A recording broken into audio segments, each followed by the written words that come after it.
From the moment Seaman recruit Danielle Harper met her battle buddy, she knew something was wrong. Navy boot camp at Great Lakes was brutal. Long days, screaming RDCs, and sleepless nights. But the worst part wasn't the training. It was Parker. Her real name was Eliza Parker, and she was assigned as Danielle's battle buddy on the first day.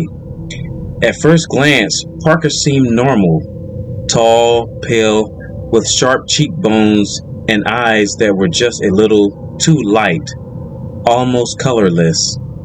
She barely spoke, her voice flat and hollow, like someone who had memorized human speech but didn't quite understand it. And she never blinked. The first night. The barracks settled into a quiet rhythm of soft breathing and the occasional shuffle of movement. Danielle lay on the top bunk, staring at the ceiling, exhaustion weighing heavy on her body. Then she heard it. A faint, wet, clicking sound, like bones snapping underwater. She turned her head slightly, just enough to see Parker, lying completely still in the bunk below. But something was wrong. Too many limbs. In the sliver of moonlight filtering through the window, Danielle saw an extra arm, long and thin, twitching at the wrist, hanging over the edge of the bed. Danielle squeezed her eyes shut. She was imagining it. She had to be.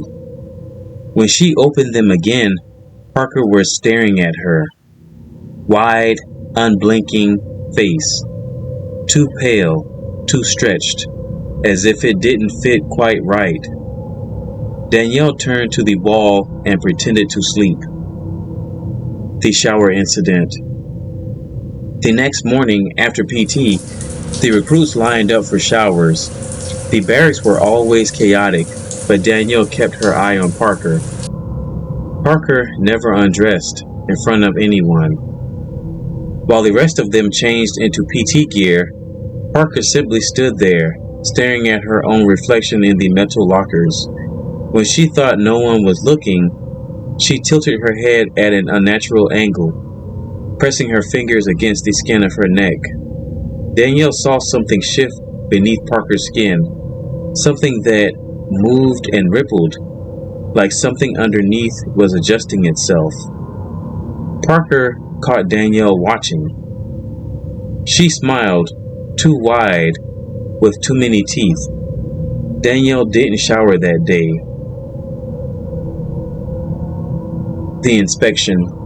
By the fourth week of training, Danielle barely slept. Every time she closed her eyes, she swore she could hear Parker breathing too close, too wrong.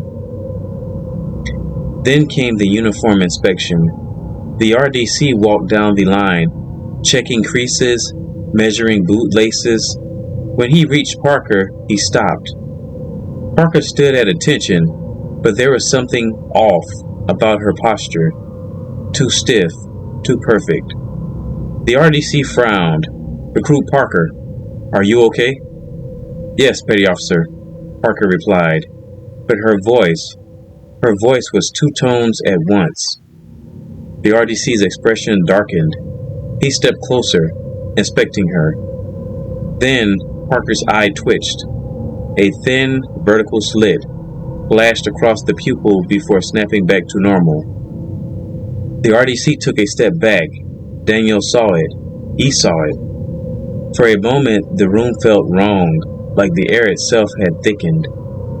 Then the RDC simply moved on, like he'd seen something he wasn't supposed to, and decided not to acknowledge it. Danielle's hands started shaking. The final night. Danielle knew she wouldn't make it to graduation. Not with Parker watching her every move. Not with the shifting thing beneath her skin.